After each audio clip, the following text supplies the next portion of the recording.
Hey, Editing Laura here, and I just wanted to share this quickly before you get into this video. This isn't my usual content.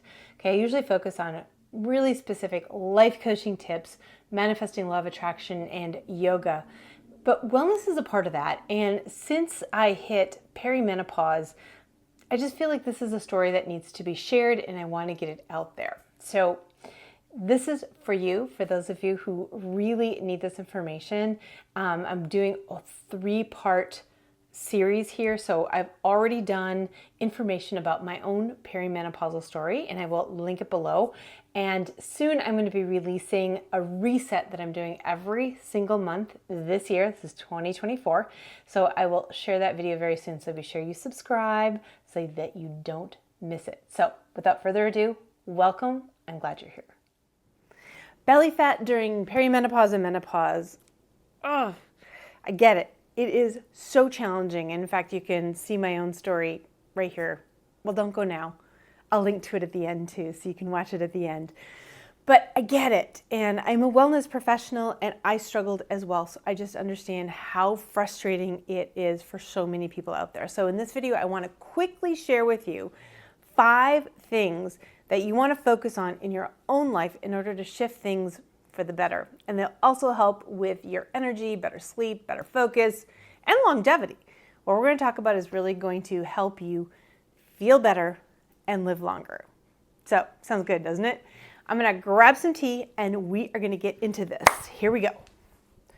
Oh, before I forget, I also created a toolkit for you, totally free. Link is down below. So the link will be there at the end. So don't go yet. Watch this quick video and then go check out the toolkit for yourself. So now we'll go get my tea.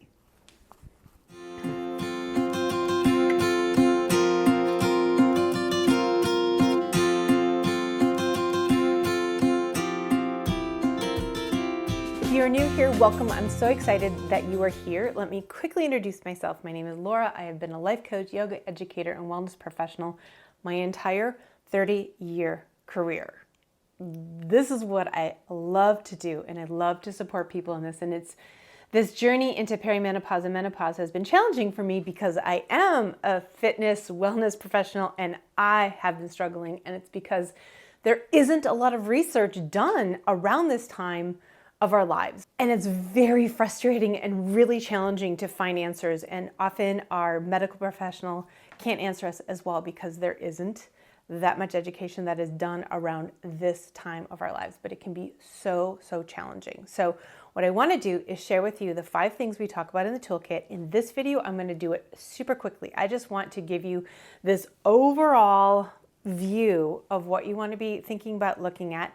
And then be sure to grab the toolkit with more information, more resources, ideas to begin, tracking sheets, planning sheets, all the things down there. Totally free, and it's for you.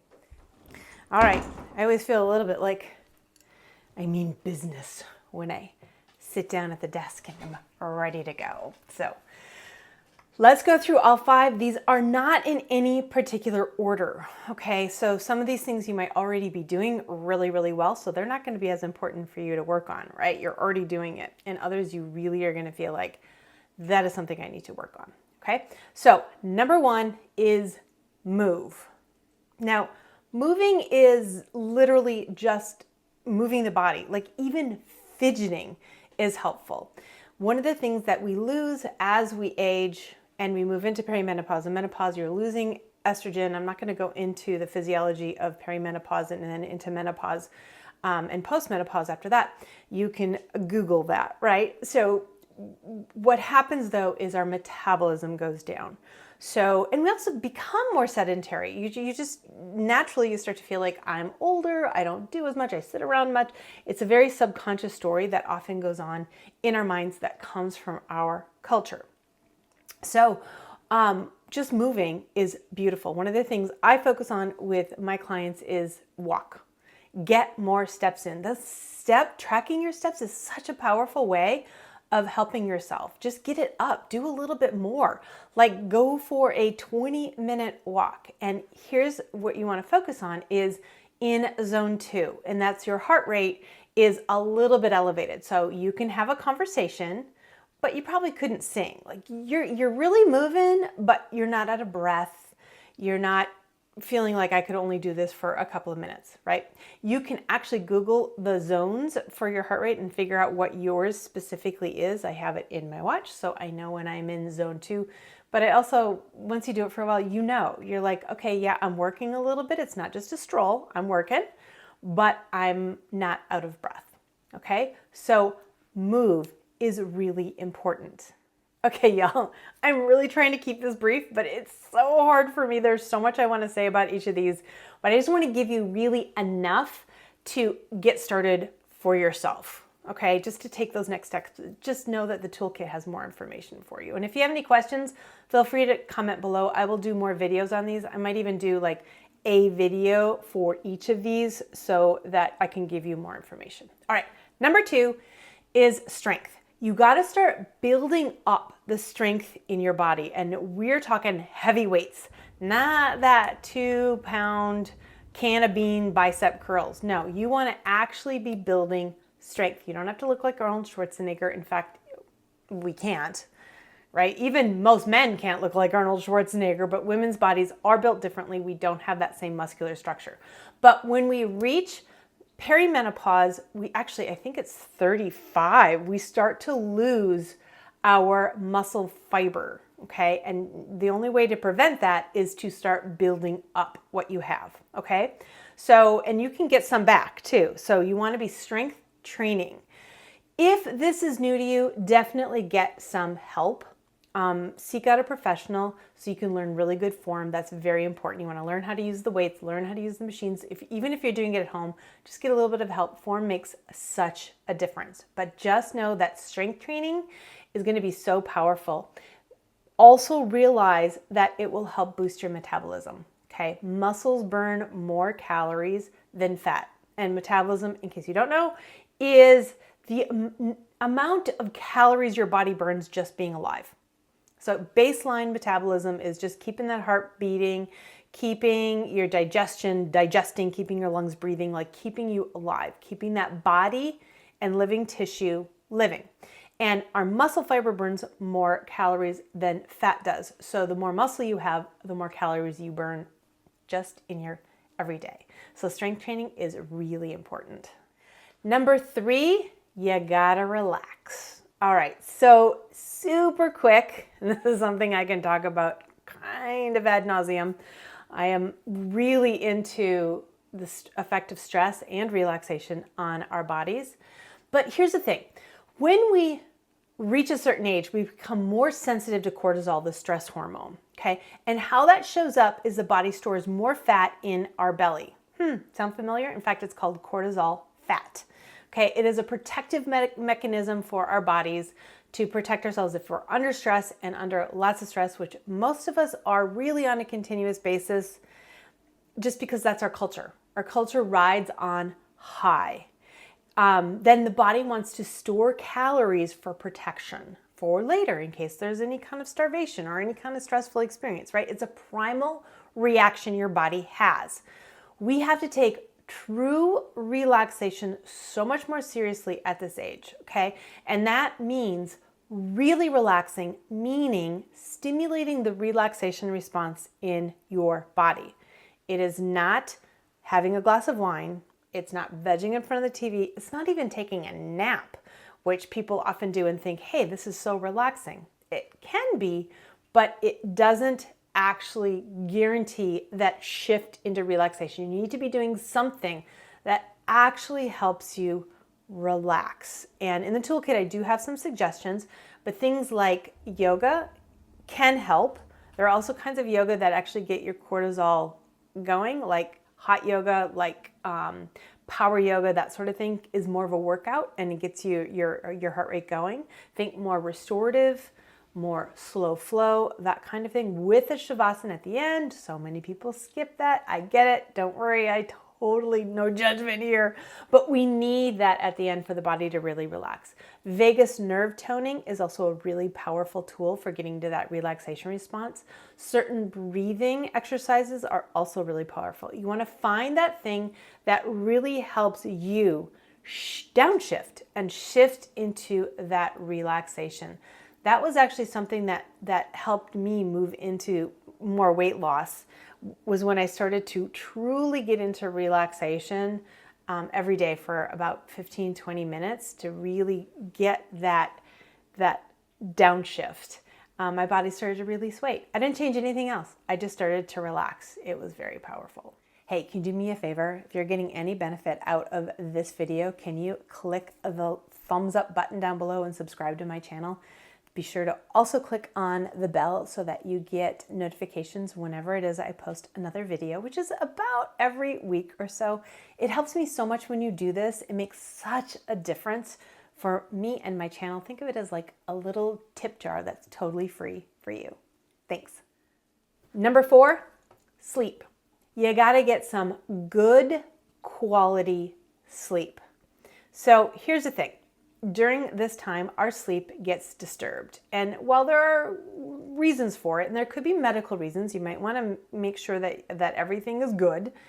But one of the biggest things that we can affect is that stress response that I just talked about in number 3, right? Because we're more sensitive to cortisol, we get more wound and it's a little harder for us to relax. And that affects us in sleep. And it can affect us by making it hard to fall asleep or to stay asleep. Sometimes you wake up between 2, 4, whenever, and you're up for an hour or two. That was my story. Or you're sleeping through the night, but you're waking up exhausted. And that's because you kind of skimmed through your sleep. You didn't get into that deep restorative sleep. And when you get into that deeper restorative sleep, it helps you recover. It helps your body recharge. It's a really important place for us to get. So you definitely want to work on getting deeper quality sleep. Okay, now in the toolkit, I share with you some ideas, but just to get started, have a bedtime routine. Have a bedtime routine that helps you unwind. So much information out there on how to do that. And I like to do my relaxation at night so that I shift into the relaxation before I go to bed. And I found if I barely touch relaxation, it's like, oh yeah, I feel relaxed, I'll go to sleep. I don't rejuvenate. That's when I wake up feeling still tired. If instead I'm really relaxed for a good 15-20 minutes and then go to sleep, then I am much more restored after my sleep. So I get into that deeper quality sleep. So something that you can test for yourself. Just make sure you are giving yourself, like setting up all the things, if you will, to give yourself that deeper sleep. And just know that it can take time. Okay, even if you have that perfect rhythm, it still can take a while for your body to unwind and get to a new baseline. Once I found my routine, I'm gonna guess it was a month before I really started to really feel that restorative sleep. So you do have to give it a little bit of time. Okay, number 4, deep quality sleep. Finally, nourish. And I use the word nourish instead of diet because diet is such an inflammatory word, which I am using in a moment. You're going to know why. It's actually a pun, but it's true. Diet is such a challenging word in our society, and I don't actually like the word because of all of that. But think of it as this is what I eat. It's not a special diet. It's not a keto diet. It's not a whole foods diet, or it is a whole foods diet. It's not a whole 30 diet. It's not paleo. It's just what you eat. Okay, it's not special, if you will. Okay, and what we want to focus on is eating anti-inflammatory foods. So the challenge with perimenopause and menopause, which is what all of these things begin to help us with, is inflammation.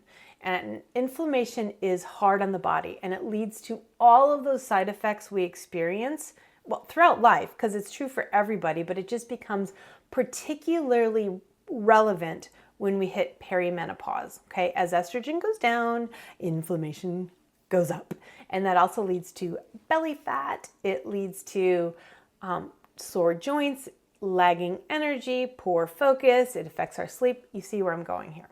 So focusing on an anti-inflammatory diet is incredibly powerful. And if you just Google anti-inflammatory diet, you're going to get a whole list of foods that you want to eat. Nothing is going to be too shocking or surprising. Definitely Google anti-inflammatory foods. And these are things that I like to limit. I don't cut them all out. I don't believe in cutting all of them out. Moderation is key, right? I just don't do it as much as I used to. And I find the more I step into this healthier space, the more energy I have, the more focus I have, the more I notice the effect the inflammatory foods have on me, like processed foods, alcohol, sugar, all of those things, they affect me and I don't feel as good, and then I don't want them as much. I still eat them sometimes, for sure. And I don't believe in giving up everything. I just don't think that ever works for us. And plus, life is too short. I am at an age where I want to enjoy my life. And I hope you feel the same way. So if that means a glass of wine at night, then so be it. I used to do a glass of wine every night, especially when we were about midway through COVID. And now I'm down to a glass of wine or two every 2 or 3 months. Like, I hardly drink it at all. And that's because I can tell it keeps me from the deeper sleep and I want to feel good every single day. The other thing you want to think about for nourish, and I put this under this category too, is staying hydrated. That is so important. I know we talk about it ad nauseum, but start with half of your body weight in ounces. It's a great starting place. Just realize everyone's a little different. Some people need more water, some people need less. It also depends on the time of year, how much exercise you're doing. There's so many things going on. But start with half of your body weight in ounces. So if you're 100 pounds, that's 50 ounces of water. And then check your pee. You should have pale yellow pee. If it's totally clear, that's too much water, you want to cut back. Yes, you can get too much water. If it's a little darker pee or if there's an odor to it, then you definitely need to have more water. Okay, so figure out where you are. I do more than half my body weight, and what I do is just each day is test it out. You know, I drink that half my body weight in water and I see where my pee is. Sometimes I need a little bit more that day, and so I'll drink a little bit more. Just test it out for yourself and realize it can also shift day to day as well. Just check out your pee to figure out how you're doing. All right, those are the 5 tips. So what I want to encourage you to do now is to definitely grab the toolkit for yourself. You can check out my story as well. I will link to it here. And then watch for my reset video. One of the things I'm doing this year to help me step into this wellness, it's my thrive year, that is my word of the year, is I'm doing a 14-day life reset. I call it Simply Clean. It's part of my wellness community, but I'm doing it every single month, and I'm taking myself through the changes that I want to make for ultimate longevity and to feel better, I get better sleep, I have more energy, lose weight, all the things. And if you want to find out more about that, you can definitely link below. I will have a link that shares more about it, as well as a blog post that I am blogging around each of the months and what I'm working on. It's a single blog post, but I'm talking about every month. Right now I am through April and moving towards March, May. And I'm doing amazingly. Like, things are really shifting. I've lost weight, I'm sleeping better, my energy is through the roof. I actually have graphics from my watch that show how my shifts have occurred. It's pretty amazing. So you can check that out and you can join me if you would like, but also be sure to that was easy for me to say. Be sure to subscribe so that you catch the video when it comes out very, very soon. Thanks for joining me, and we'll see you in the next one.